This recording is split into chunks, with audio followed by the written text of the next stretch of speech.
Okay, should we start? I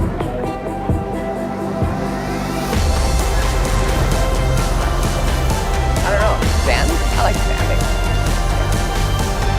Yeah.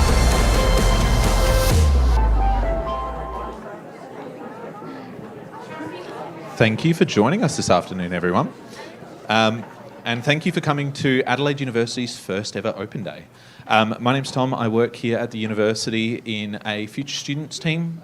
So my job is to help people understand their pathways to university and the application processes and what the degrees are available. But you're not here to listen to me. You're here to listen to some amazing people talk to us about the field of criminology.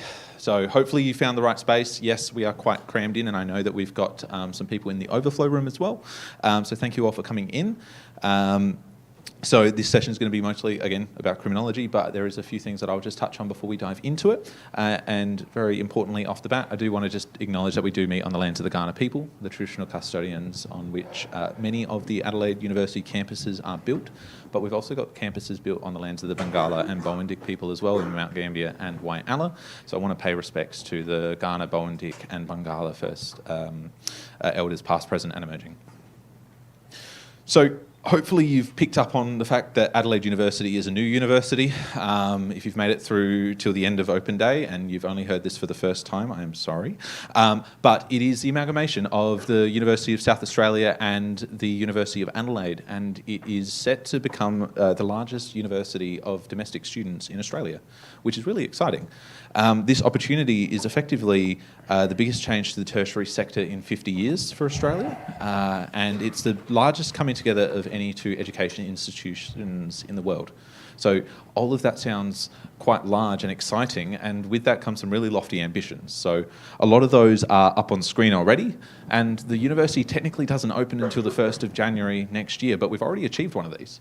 So about 2 weeks ago, it was announced that we're ranked in the top 1% of universities worldwide based on our combined strengths in research. So really exciting. And despite the university size, a massive focus is being put on the student experience. So I guess a challenge with any organisation of any scale is that you kind of just get lost amongst the crowd, and so much work is being done at the moment to make sure that the transition to Adelaide University for our current students and also our future students is as seamless as possible, but also that you feel that you are genuinely seen as an individual. So that is a massive focus, and we have some big ambitions to be in the top 5 for the student experience consistently there. A big part of that is our focus and revitalisation of our curriculum. As I mentioned, this is the biggest change to the tertiary sector in Australia for about 50 years, and really, you don't really ever get the opportunity to take the strengths of two really strong performing institutions and say, hey, what have we done well? What could we do better in, and what do we see happening around the world that we can learn from? And the output of that, amongst many things, is the Adelaide attainment model, and that is what the curriculum is really founded upon and rolled out across. So what this looks like is making it the study experience more accessible and more equitable, meaning that when you are at university, it's really enabling you to study at your own pace, but also it recognises that not everyone's study journey is linear, meaning that you don't just come from high school, then go to university and get a job. Statistically speaking, that's not the majority of people anymore. So it might mean, you go out high school, or maybe you don't finish high school, and you go do some work, and then you come in with some skills and experience, or maybe you go straight in from high school and study for a little bit, but then you have to leave. The Adelaide attainment model, by being modular and stackable, it enables you to potentially walk away after a year of study because life happens and you might need to take a break on study, but it allows you to potentially walk away with something to show for it rather than, not completing a 3-year degree and having nothing. So it is quite exciting. And then by being a new university, you'd really hope, and it's true, that we are learning in a digitally rich environment. Meaning that when you are actually on campus, you're not just in a lecture theatre listening to someone speak like this. It means that when you are on campus meaningfully, and that we are making the most of online learning where we can. Some other elements of the design process is these Common Core programs, and the level of which you can undertake this varies depending on the accreditation requirements, but in some of our programs it enables you to take topics in these broad areas with peers from all around the university.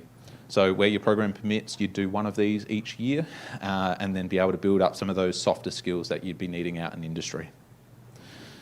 The last point from me before handing over is just the Adelaide Academy. So with the combined strength of both institutions and then our size, we obviously have a lot of industry connections and a lot of community connections. So what that looks like is we have announced this Adelaide Academy, which is effectively a program for high achieving students or high potential students to help them leverage our relationships. So it means that you could be getting access to industry engagement and industry opportunities and internships that are exclusive to students in the academy, as well as networking opportunities and whatnot. It's a relatively new thing that's only recently been released, so there's still some finer details in terms of the application process, but if it is something that sounds of interest to you, definitely keep an eye out on our website for the remainder of the year and then early next year, because it'll be piloted in 2026 with a number of programs, and then we'll continue to expand from there. As promised, you're not here to hear from me. You're here to hear from these amazing people who I will now hand over to talk to you about the programs of criminology. Brilliant. Thanks, Tom. Hello, everyone. My name is Russell Brewer, and I am an associate professor of criminology here at, technically at the University of Adelaide right now, soon to be AU. And we're joined here today by my fabulous colleague, Hayley Badman, who is a lecturer currently at the University of South Australia Online, soon to be AU Online. And today we're going to talk to you a bit about criminology. We're going to run through, obviously this is a Q&A session, so there'll be heaps of opportunity for you to ask a suite of any specific questions that you might have. If you have any burning questions, I implore you to ask those questions, because I guarantee 9 other people in this room are also going to have the exact same questions. What we've actually done is we've come up with a list of, I've been doing this for some time, and I've got a sense of all the different permutations of the same, pretty much 8 questions that I always get asked. So what we're going to do is we're going to do a couple of pre-planned questions at the start. Kaylee's going to kindly ask the questions. I'm going to provide some probably way too detailed responses to them, and then Hayley's probably going to jump in and augment those as well. And then we're going to open the floor for any specific questions that you might have about the degree, and I'm sure there'll be a million, and there's always every year there's at least one zinger that I don't know the answer to. So a gold star if you can come up with the answer to that question. So take it away, Hayley. Thanks, Russell. I am a student who is interested in doing criminology. So I would like to know, can you tell me please, what is criminology and how is it different from perhaps like law or psychology? Yeah, really good question, Hayley. Thanks for that. Is it the zinger? So I don't know the answer to that. I probably, if you've come and spoke to me at the booth today, you've probably heard some permutation of this question already, or this answer already, because I've answered it like 47,000 times.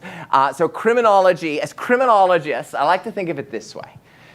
And sorry if you were on the tour, because you can hear this one again. As criminologists, we're interested in answering 3 core questions. All right?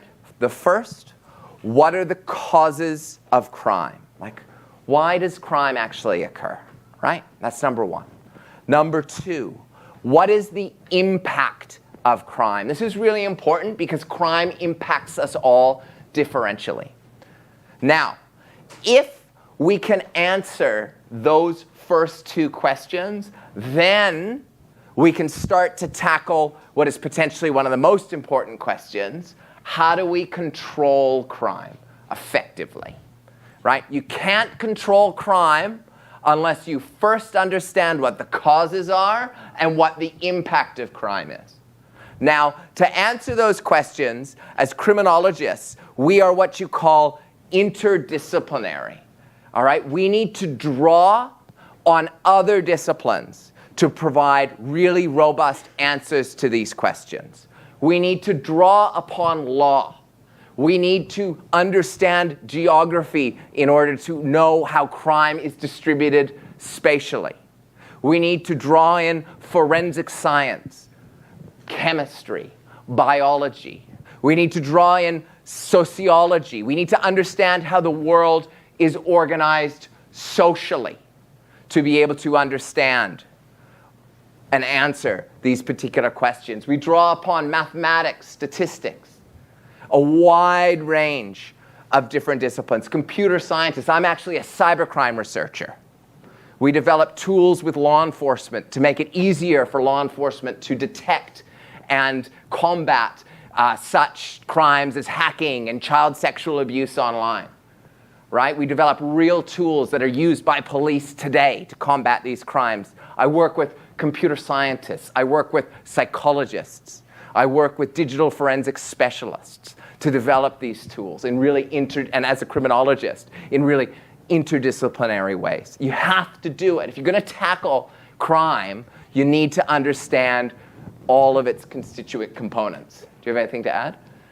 Yeah, no, I think that's pretty thorough. So to me it sounds like it's not necessarily different as such from something like law or psychology, but it just, draws upon and looks through the lens of those particular elements as well. So great. So I'm super interested now, after that. What are the different ways that I can enrol in criminology at AU? Very good question. So the answer, there's lots of different ways to take criminology. You can enroll in criminology as a straight up Bachelor of Criminology. That's probably our most common offerings at our two foundation universities, the University of Adelaide and also the University of South Australia, where we essentially brought our degrees together to create a super degree. So the Bachelor of Criminology is the most common way to do that. You can also pair that Bachelor of Criminology with other majors that you might be interested in undertaking from politics. So you're doing that criminology degree with something else, right? So with a major in politics or anthropology or history. That's actually what I ended up doing my major in way back when at my Canadian university.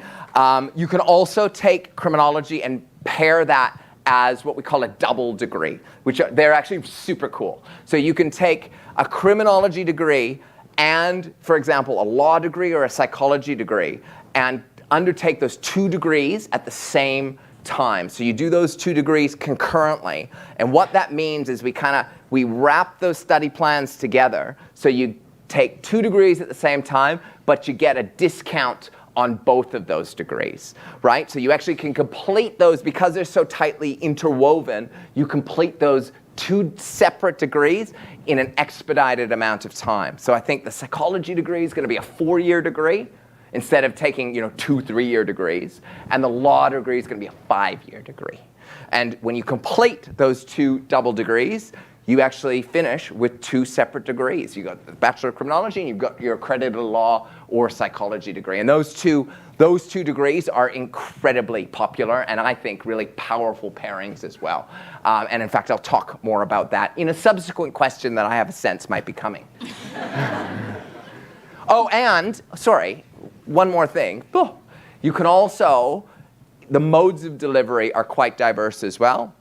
So you can undertake your Bachelor of Criminology as a fully online degree through AU Online, or you can undertake it in person here on campus. I think we're running I know we're running here at North Terrace. I think McGill as well. And if you choose, you can do a mix and match as well. So you can take in person, but also enroll in the online components of those in-person courses to give you that flexibility. So there's heaps of flexibility in terms of how you enroll and then how you actually undertake the degree. Whew. Yeah, I want to support the advocating for the double degree as well, because I also did a double degree in undergrad in psychology and criminology.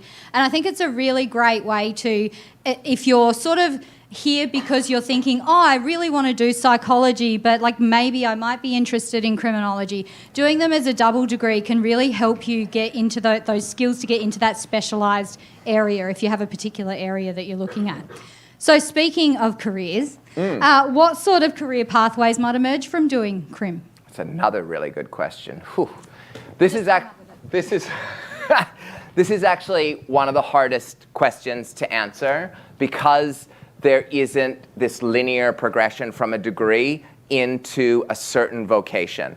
We find that our criminology students go into a really wide range of super cool roles that are really diverse, and it's really actually hard to pick. Criminology is one of those disciplines, and the degree is structured in such a way to provide a vast range of opportunities in a vast range of areas. So for example, and I'll do examples here because that's going to be easier, and I suspect this will tickle at least most of you in this room in terms of why you're sitting here today. So a lot of our students who enroll are interested in operational roles, understandably, right? We're talking things like police, corrections, court administration. And indeed, a lot of our students go on to take up roles in SAPOL, South Australia Police, the Australian Federal Police, other law enforcement like the Australian Border Force or intelligence organizations, ASIO, areas in fact, I'll talk about that a little bit later. So kind of those core operational roles is one dimension.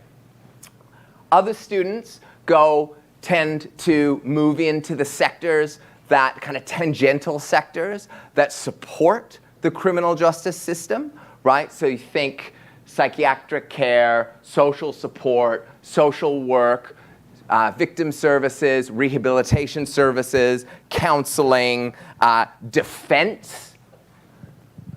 Others go into other professional settings and such as policy making. So think grad jobs in local, state, and the federal government, as well as a host of NGOs. I mean, I'm always not surprised, but delighted when I hear from my students on graduation day that, hey, I've got a grad job in, this literally happened to me the other day, one of our brilliant students, I've got this high-profile grad job at the Department of Foreign Affairs and Trade in Canberra. Like, super cool stuff, coming straight out of uni and going into those roles. Some of our students really enjoy research and end up going into research roles within organizations, within government, sometimes within academia as well. In fact, in the laboratory that I run, we have a constant flow of kind of 6 to 10 intern students a year that often come on and do honors, master's degrees, postgraduate studies in our lab, and some of them even become academics later on down the track. What's also really cool is here at Adelaide Uni, you are able to pair, as we discussed, pair that criminology degree with other degrees, right? What a powerful combination, being able to undertake an accredited psychology degree, you're an accredited psychologist, and being able to leverage those skills either in the criminal justice sector or draw upon your knowledge to, open your own practice, go into clinical psychology, open your own practice, or do whatever you want to do, right? Likewise with law, right? That you can complete that law degree, complete that qualification. Hey, maybe you don't want to go into practice, but leverage that law degree in a criminal justice setting. Like, those degrees are super powerful in other contexts. And likewise, that's certainly not the limit. Like, literally, the world's your oyster. This degree is designed to provide a wide range of opportunities. We actually have internships baked into our program so as to support students. We will actually actively go out and help students identify work experience opportunities as part of their degree to gain experience in the sectors that you are actually interested in, which is fantastic, vital. Anybody, regardless of what you do, criminology or not, you should do criminology. But if you don't, that's fine. But whatever you do, make sure you enroll in something that offers, I'm probably not allowed to say this, but I'm going to say it anyway. Enroll in something that offers you an internship, that will give you some real world experience. I swear to God, I would not be here if it wasn't for the internship opportunity that I had back at my Canadian university. That really set me up, gave me the experience to jumpstart my career, and now I'm an associate professor in criminology talking to you today. And when I was at my open day many, many, many, many moons ago, there's no way I would have believed you if you told me I'd be standing here today. So take advantage of the opportunities that the degrees afford you and jump on them, because they're amazing. Yeah, I also had some really good opportunities like that in my honours year. I did a work experience internship at the Department of Correctional Services, and from that I was offered a job, a role, and I really enjoyed that role for a while until I moved back into research. But I also want to give a shout out to my passion area as well, which is cultural criminology, which is kind of the fun side of criminology. So a big portion of my job, I think about the way that we engage with crime as entertainment and the way that we come to know about crime culturally through these sort of mediums. And so, a fair portion of my role in that is listening to podcasts and watching crime TV, and that's pretty fun. All right, so they're all excited, and now they want to know what are the entry requirements to get in to do this degree. Good question, Hayley. So this is a common one. And there is an easy answer to this and a not so easy answer to this. So the first answer is, what is the guaranteed ATAR? The guaranteed ATAR for an entry into the standalone Bachelor of Criminology is 70. Now, that doesn't mean that is the minimum ATAR that is required. That will be worked out based on the number of applicants that come through and yada, yada, yada. But the guaranteed, if you've got an ATAR of 70, you're guaranteed to get a spot. Obviously, these ATARs, please correct me if I'm wrong in anything that I'm saying, by the way. Obviously, if you're enrolling in some sort of double degree, for example, with law or psychology, those ATARs will be different depending on the requirements in those degrees. And I knew what the ATAR was for law this morning, but I have subsequently forgotten, so please look that up online. I also get asked a lot, is there anything that I should do to prepare? I'm really interested in criminology. What should I be doing? I'm in year 11. What should I be enrolling in next year? And there are no specific set requirements for the criminology portion of the degree. Obviously, if you're doing a double degree with law or planning to do one with psychology, then you should be mindful of what those requirements are. So on the one hand, I would say it doesn't matter. Enroll in what you're interested in, and then you will do well, and as a consequence, you will have better scores, and it will make it easier for you to ultimately do what you want to do later on down the track. And that kind of goes with everything. 10 minutes to go. That means I have to stop talking. I'm out of questions. You're out of questions. I'm out of questions. So for criminology, you don't have to do anything specifically, but I would say anything in like legal studies or psychology, social studies, sociology, they're all going to be really helpful in setting you up, but certainly not a requirement. So I think we should open up. We should open up perhaps and see if anyone's got any questions. Any questions? Fire away. Did you have a, sorry? Reminder to repeat the questions. Yep. Yes. Do you want to repeat the questions? Yeah. Question up there.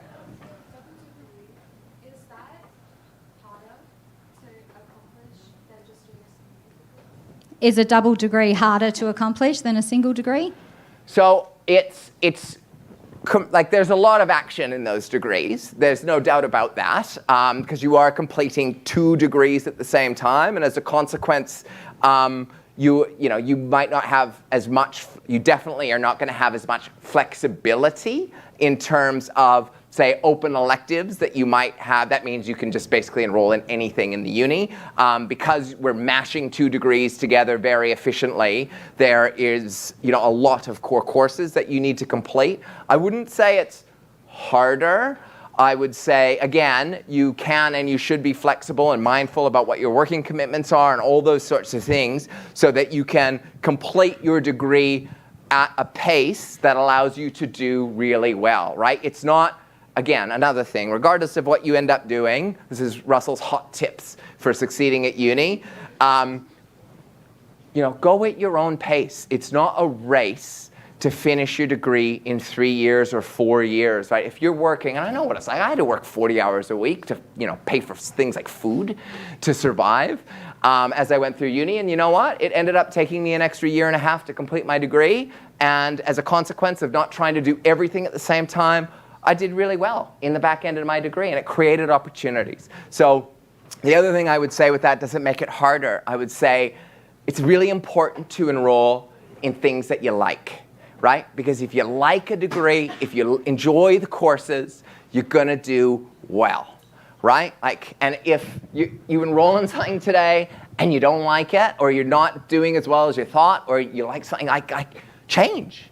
move. I probably shouldn't be saying this either, but I enrolled in a degree that wasn't criminology. I won't throw them under the bus, so I won't say what that degree was, but I enrolled in this degree.